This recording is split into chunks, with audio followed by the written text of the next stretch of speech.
Vengeance Manifest. Bolters. It is the echo of thunder emanating from holy terror. It is the sound of an entire race's anger and hatred and rage. It is the sound of revenge. And to many, it is the sweetest sound in the universe. To others, it's most terrifying.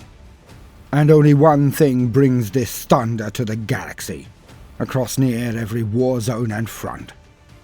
It is the sound of the holiest of the God Emperor's weapons held by the God Emperor's most holy creations. It is the weapon of his angels of death, his space marines. It is the bolter.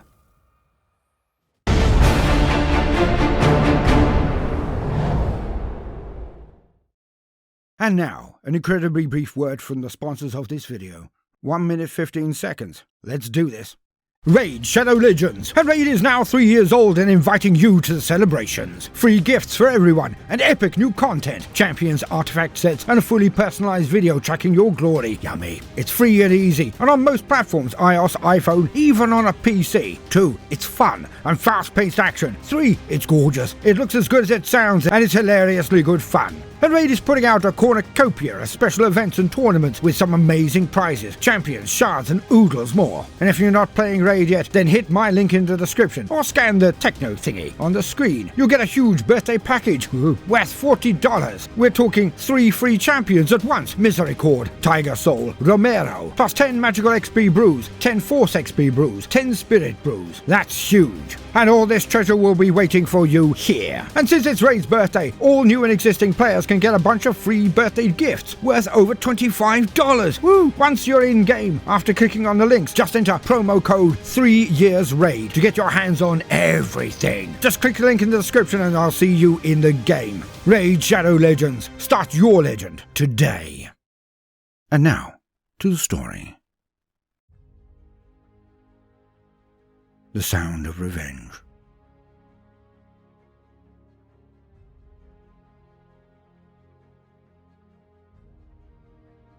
General Mastina looked out on the field, the place that had been torn to pieces over weeks of fighting. Hard fighting. Fighting he and his men had not been winning. They had taken the barrages, men and women evaporated in heat explosions, thrown into the air and scattered over the defences from high-impact rounds. But they had endured. But they had not been able to stop the enemy. Counter-attacks had been pushed back. Outflanking manoeuvres and repositioning had bought them time, split the most forceful assaults. But now, finally, they had run out of time. The last push had broken through 2 rings of defences, and they were now within striking distance of his CNC. The rebels. The scum. Mastina had spat teeth and fire when he had been informed. One of their own. A human world. A world guided by the Emperor's light, long protected by his armies. It was one of the region's most important manufactorums. It provided him with a good 1/10 of his arms each year. And it had rebelled. Why? Mastina had been livid. After everything they had suffered, everything they had done for these slack-jawed inner worlds, his men and women had died in their millions, had fought tooth and nail, had always protected everything that could be protected, had taken back near all of the losses of the dark days, when they did not have the support they now had. Yet, these scum claimed tyranny, slavery. That life was not worth living under the Imperium. Popinjays and fops all. Their nobility had become rich, fat, and lazy. But worse, they had become rebellious, so plumped with their own conceit were they. But none of them had fought. None of them knew the horrors that existed in the darkness of the void. None of them had any idea what life would be like under the Necrons, the Orcs, the Eldar, the Zathin, the Slort. Mastina knew all too well that he was at fault, sort of. For he had always assumed that the inner worlds, their populations, would know what had been done in their name. How could they not know? But on the voyage here, he had been very introspective. He had not even sent out picts or vids. He had not had his glorious men march in victory parades. He had not lauded his own victories. He had assumed that they knew. But how could they? None of the regiments that fought were from their world, so they could not feel the losses. No connection to the troops. They had no knowledge of any of it. He, General Mastina, had treated them like children. He had not only shielded them from the enemy, he had shielded them from the horrible truth of it. The terrifying truth that it only took a few successive errors, a string of defeats, and the entire region would be lost. It almost had, before his friend had returned. And his friend had been so busy. It seemed even more so than before, all those years ago when he was a foot shorter. But the two always met, even now. Even with 3 campaigns of reclamation in full swing, it was the only time Mastina ever took a break, even for a few hours. Usually, his life was to awaken to casualty reports, engagement notes and tallies, then to his day of command, then back to sleep, but not before an entry. Each and every night the general would add to his annals the records that had been so effective in making the impossible happen. He had been performing this ritual for decades, and it was the only thing he ever did for himself. And even then, it was truly for his friend. So when Mastina had heard of the rebellion, he was livid, incandescent. So livid, he made a massive miscalculation.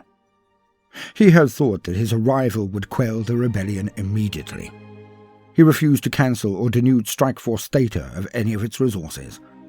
It was a reclamation formation, and was needed to hit at the eastern fringe to back up the other strike forces, take some heat from the southern front, and claim as many worlds for the Imperium again as possible.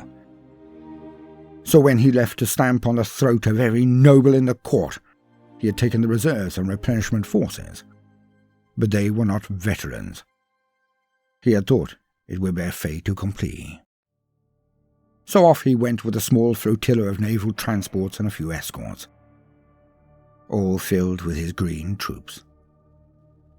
The arrival was a shock unto itself, for the world had lowered themselves to hiring raiders. They had engaged a small pirate fleet to assist them, of course, allowing the pirates to use their world as a base, a safe haven. They truly knew no depths of depravity and treachery. And when the Imperial naval ships arrived, it was a close knife fight straight off the bat.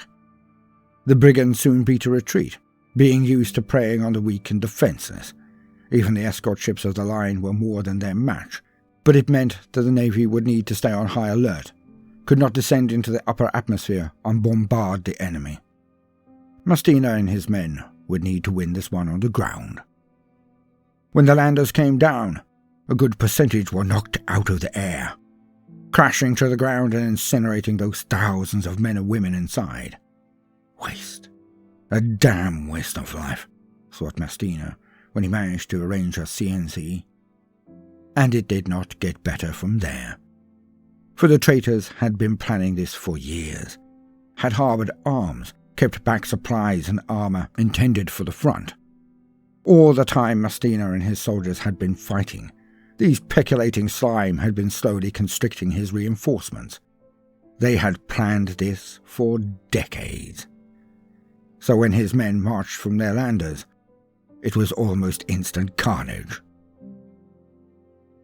His troops had the training, the discipline, the coordination, but the rebels had the advantage of local knowledge, knew every inch of their world, and they had enough armour, weapons and homegrown troops, as badly trained as they were, to form an entire reclamation expedition of their own. Mastina was enraged, and thus he made more mistakes. Mistakes he would never have made before, and it was now, after being pushed back in an ever-decreasing circle that the enemy had offered parley. They had offered to meet, to discuss surrender. The entire command room had gone silent when the comms officer had read out the message to their lord. Mastina had nodded, then thought. Those seconds were punctuated by the blipping of screens and the clank of metal, but not a man or woman there even breathed as they looked at their ancient commander. Finally, General Mastina walked to the Auspex officer and indicated one last scan. And it was then that a single ship came out of the Mandeville point. One. But it was too distant to make out, to even detect its size, let alone its course or loyalty. But Mastina just looked down and slowly took out his pistol. A few closest to him almost rose, holding themselves into their seats with white knuckles. Surely not. Not Mastina. He would not do it. His fingers caressed across the gift. A bolt pistol from his friend. The highest sign of respect possible, worth more than any medal, any accolade. And his friend had made it himself. With the aid of the tech marines of the chapter, he had wanted to carve every line, sheen every angle. He had done it himself. And all in the room breathed an exhaled sigh when Mastina finally put it back into its holster. He looked at the screen again, the single ship, and he closed his eyes hard, scrunching them in his forehead. Then he snapped his eyes open and looked around the room. And he smiled as he made the sign of the Aquila. All present rose and responded. His arms now swung down to his side as usual. He was always orderly, economic in his movements. Mastina had then chuckled and responded clearly and almost jovially. Yes, we will meet them. Tell them we require a day of grace, a cycle of cessation of combat, before we meet them, as a sign of good faith. The deck was silent. Had their lord finally cracked? Had he given up? None knew. But the signal was silent, and within 2 hours the firing had ceased. The enemy did not need to shell men who were about to surrender. And so, the day arrived. Mastina had refused a dozen requests for people to go in his stead, some rather forcefully. It could be a trap. But the old general waved them all away, or merely deployed his much-vaunted sneer, the one that informed the officer in question that his suggestion was so stupid that he would not even deign to answer it. He stood in his best-dressed uniform, and that worried his men a lot. His honor guard was wary and kept between him and the enemy lines during that long trudge. For the dawn had shown the enemy were already in place. They had even erected a huge marquee as a venue. Mastina had watched them for an hour. Out there on the plain, a gaggle of dandies and fops all congregated around a canopy, and had fine amasec and rare dainty nibbles brought out to them on trays. To them, this was a moment of utter victory, and they wanted to see it all. The nobility had gathered to watch him surrender. But Mastina walked tall, strode to them as if he were the one in the better position. His lines were silent as he took his first steps up the planks and gangways into no man's land. The opposition gave up a cry of exultation as he appeared. The banners of every Astra Militarum regiment there in his procession. It was a spectacle, all right. The nobles giggled and pointed as they thought he was playing along, giving them the respect they were due. When they got closer, one of the nobility, obviously their leader, moved to the highest point of a small hill.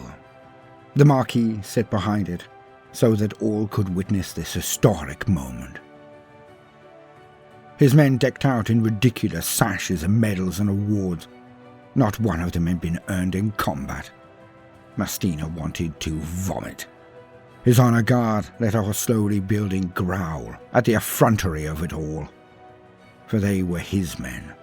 Despite being considered green only weeks before, they had been blooded and had taken 3 lives for every one of theirs lost. And Mastina was proud of every last one of them. Proud. His own entourage marched to place, then stamped as they stopped.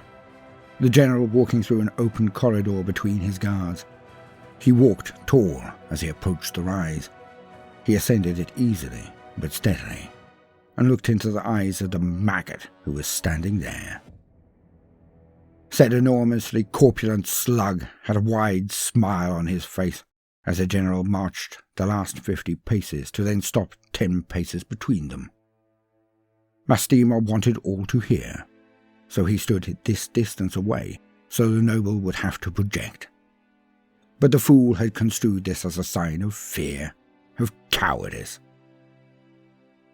"Welcome, welcome, General Mastina, legend of the Imperium," said the Ethnarch. "And who am I addressing?" said Mastina. "I am Ethnarch Pandamas, the first among equals, the lord of the planet and all who reside on it, all who visit it, including, it seems, you." "Pfft, very nice. I am sure that impresses whatever catamites you may have hidden under those rolls of fat." At that, the Ethnarch grimaced. "It would behoove you to be civil, General. I can only be magnanimous to another of high blood, high breeding. Do not force me to treat you as low-born. At least think of your valiant troops when you address me, for your actions will reflect on them, and how they are treated thereafter." "Thereafter what, you bloated turd?" The Ethnarch's face, and many of those looking on, curled into grimaces at the continued breach of decorum. Some put their hands over the ears of their children, who were present. A few even fainted at the crassness on display. Mastina was wrecking their little event, going off script. "Well then, let me be as colourful as yourself. I can curse with the best of them. Get on your bloody knees. Get down in the dirt. And crawl. Crawl to me and kiss my ring." As he said this, the Ethnarch raised his hand, which had a magnificent jewel attached to it by a wide band of gold. Opulence at its finest. "Or shall I have my men force you to kiss my other ring?" Tittering chortles and mock-affronted gasps at the colourful discourse were rampant behind the Ethnarch.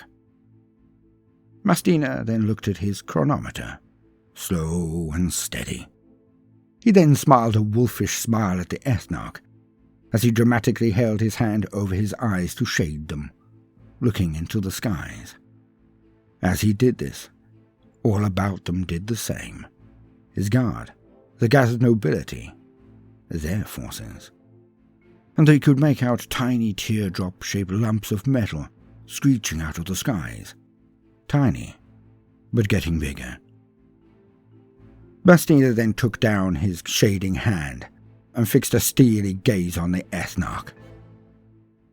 "Listen up, fatso. You are a dead man. But if you surrender right now, in this very instance, I will signal my friend to stop his assault." "What? How dare you? Your men are beaten. Your troops litter across the lands. A few reinforcements from orbit are not going to save you. Get on your knees. Now, General!" Mastina looked down and shook his head slowly, before raising it again. "Okay, do it the hard way. I'm going to stand here until you surrender. Let's see what happens, shall we? But every minute I stand here will cost your world 1% more of your tithe. Do it for your people, Ethnarch. But do it now."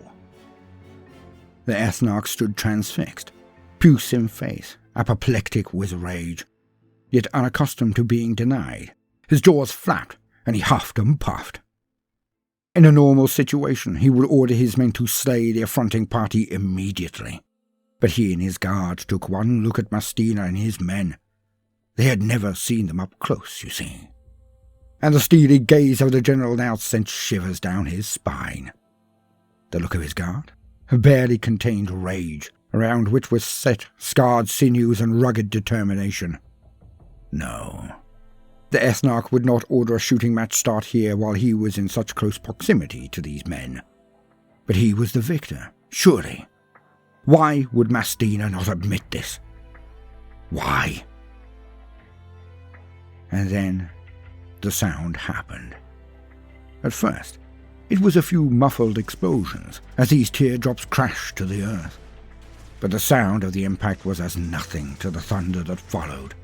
It was as if 100 storms were going off at the same time, despite the cloudless blue skies.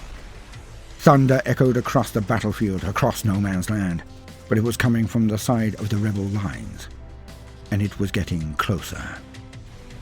The nobility now cowered, but not the Ethnarch himself. He still looked at Mastina, as if he were attempting to get him to surrender by sheer will alone. But as it got even closer, the sound, the thunder, the Ethnarch's poise evaporated. What? What is that? The general responded. That? You have never heard that. Holy Throne. You think to rebel against the Imperium, yet you have no idea what it is, what we do, why, how. That you do not even recognize this sound, have never even heard it. That means I have been too good at my job. I have mollycoddled you all, and this is my reward. Reward? Yes, this moment, right now. You see, I have been waiting for it since our second week of engagement. I underestimated you, all of you. How cowardly you have been to harbour such forces. How selfish to not give them to the war effort. How pathetic that you have never truly read any reports, even as an Ethnarch. I have underestimated your weakness, your venal egotism, your hubris. And despite all of my errors, this is my reward. To be here the moment it happens. To look in your eyes as it happens. The Ethnarch took a step back and wailed. What? What is that sound? Tell me! I command it! That is the echo of terror. That is the sound of retribution. That is the sound of holy bolter fired in wrath. That is the sound of the Emperor's vengeance. That is the sound of his angels of death. As the last words were spat from the general's mouth, the eyes of the Ethnarch became the size of saucers. His jaw dropped, and his legs shook. And it was also the moment that a fast-moving vehicle came skimming out of the rebel lines. Above them, explosions of fire, screams of the dead and dying, the panicked and the broken, all washed across the plain toward the waiting dignitaries. The vehicle was so fast that it circled the two groups on the small raised area. The nobles all screaming and throwing themselves to the floor, many weeping at being in danger for perhaps the first time in their lives. The Imperial Guard contingent stood prouder, their shoulders back a little further, their chests puffed a little more. They knew exactly who had arrived by his banners, in person. The fast vehicle then skimmed in and hovered above the two men on the hill, and something huge came out of it. The massive bulk landed on the ground, throwing up sod that covered the Ethnarch, who was now wailing and slowly folding into himself as he went down onto his knees. The huge being stood tall again, his warplate sparkling in the sun, his long cape barely above the ground, his iron halo cresting his power-armoured head. A chapter master of the Adeptus Astartes, of the Space Marines, a living legend. He reached up and took off his helmet as he took a few paces and stood before his friend, General Mastina. Mastina beamed up at the golden blonde warrior that towered over him. You took your time. Many apologies, old friend. A tussle with the slort, tricky fighting. said the huge space marine. "This is becoming a bit of a habit." "What? You coming in at the last minute to save the day?" "Excuse me," said the marine, as he whipped out his bolt pistol and casually shot over his shoulder at the Ethnarch. The bolt round flew into his head, penetrating and then exploding. The sound was wet, and even at this distance, flecks of blood and brain matter spattered both Mastina and the marine. The Ethnarch's guards had already fled. The marine then took one step forward. With lightning-fast reflexes, he took the handkerchief that the general had in his sleeve, and they began to wipe Mastina's uniform. All stood aghast as the marine cleaned the old man, like a doting mother clucking over her child. "Sorry about the mess, old friend. As you very well know, saving the day is what I was born to do. And when it comes to you, it isn't just an honor. It isn't just a duty. It is a pleasure." He then stepped back, job done, and raised a salute. "My men will break all last resistance. We must be swift, old friend. We are both needed on the southern fringe. It's getting dicey out there, and the men need you to stiffen their resolve.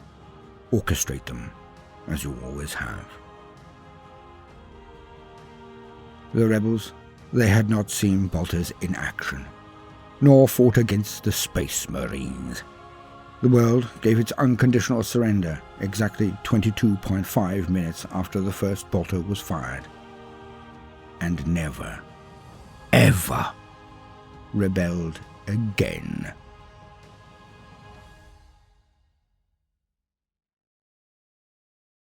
Welcome, gentle listener. I am Voldemort, your faithful servant, and I wish to introduce you to the factions, forces, and war gear of the Warhammer 40k universe, the grim darkness of the far future. Where there is no time for peace, there is only time for war. And today, we shall finally be dealing with the most iconic and important of all weapons in the arsenal of the Imperium of Mankind. Holy Bolter. The weapon of the Adeptus Astartes, the Emperor's own Space Marines. For it can be said, without a shadow of doubt, that it is the Legiones Astartes, the Space Marines, who are the only force capable of achieving near-universal dominance of the Milky Way galaxy. Near. Had the Horus Heresy never occurred, then surely they would have managed it. For none could stand before the legions and hope to survive. But it is not merely the bolter that makes the victory. It is the hands that hold them. For bolters are seen as sacred in the grim darkness of the far future. But their lethality cannot be truly compromised, cannot be fully fathomed in a vacuum. For it is the wielders of these mighty weapons that make the synergy so effective. And so, as usual, for the very basics, let us lean on existing wisdom. To quote, the standard Adeptus Astartes, Mark 5B, Godwin Pattern Bolter.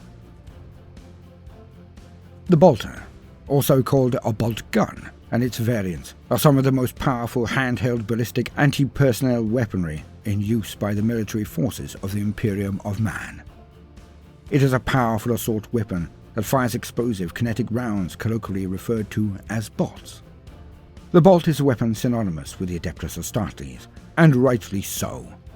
However, although the Space Marines are its primary users, the bolter finds itself in use in military organizations throughout the Imperium.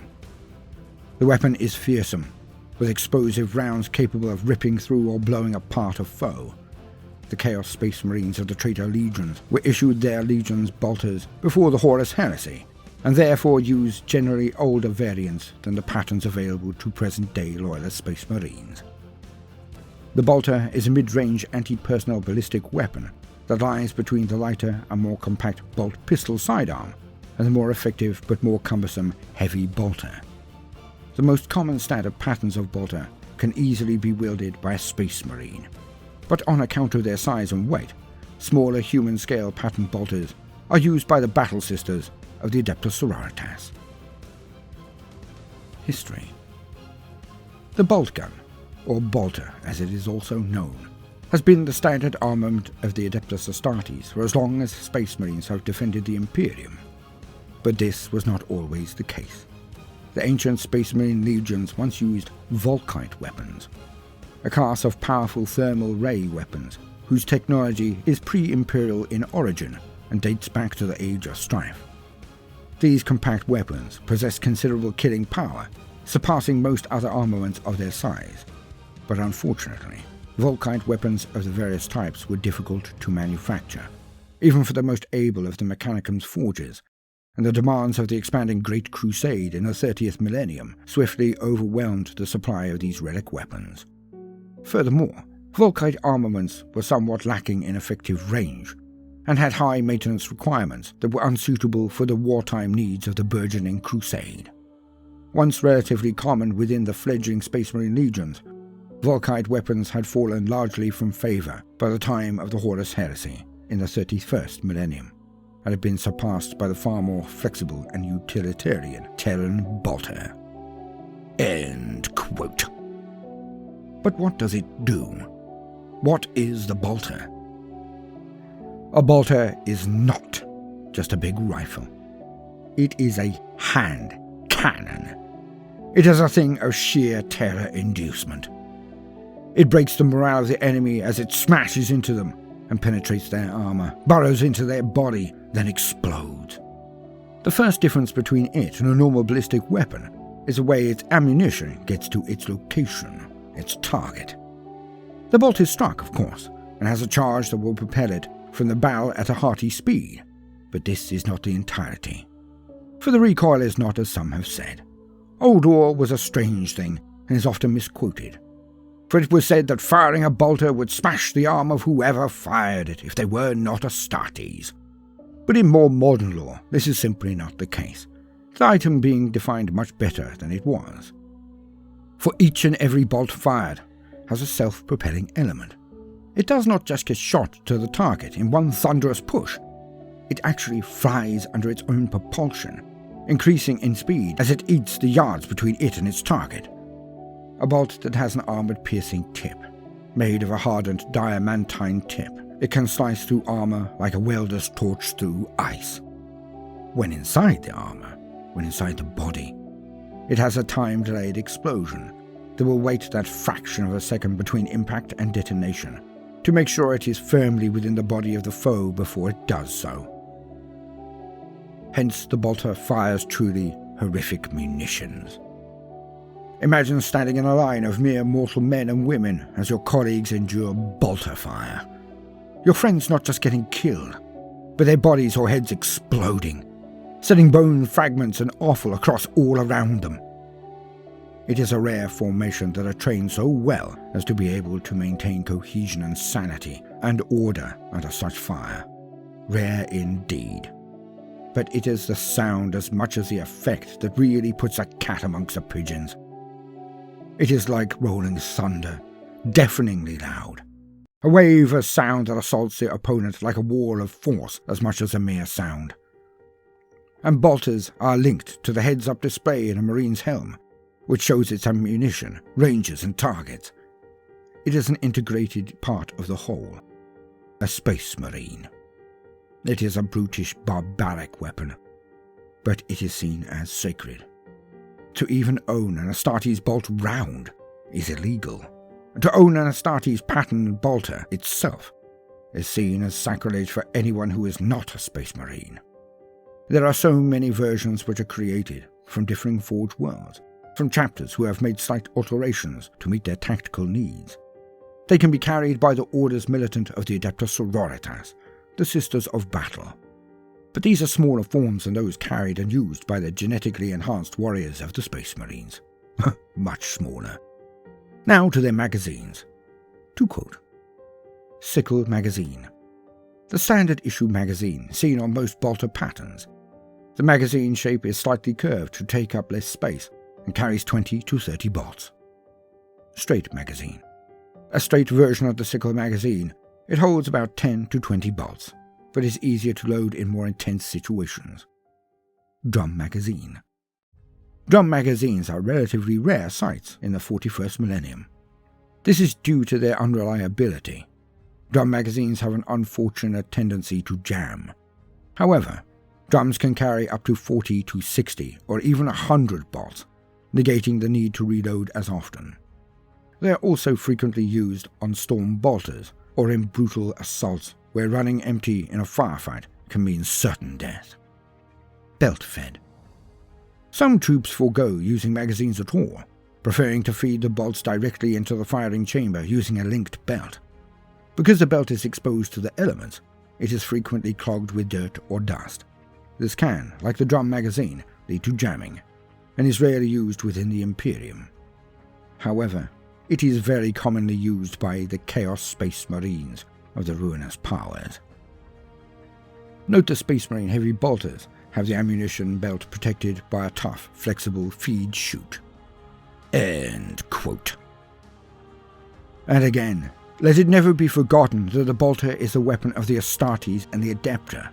It is not just in its power and abilities that its true strength rests, but in the accuracy of the shots fired by these ultra-elite units. A bolter in the hands of an Ogryn would be lethal, but it would never have claimed the galaxy. It is in the ability to put a bolt in the eye of a diving hawk at 100 meters distance.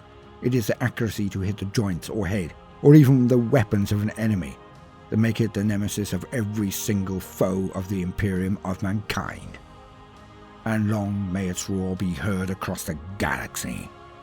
For when it screams its hatred of the witch, the mutant, the Xenos, the traitor, then the human race still has a fighting chance. I have been Voldemort, your faithful servant. Now I have to admit the time has been against me for this week, due to bugs and colds. Yuck. So this entry cannot be as expansive as I would have liked.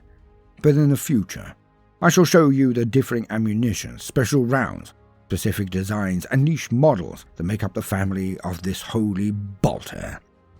And I look forward to that moment, for it is in the multi-purpose utility of the weapon that its true strength shines. And that will necessitate a whopper of a tale to show these many gruesome and outlandish bolt types. I hope you will join me when we continue the discussion and see the true might of this, the most iconic weapon in all of Warhammer, the bolter. Now, no matter what you do today, do try to make some time for fun. Toodaloo.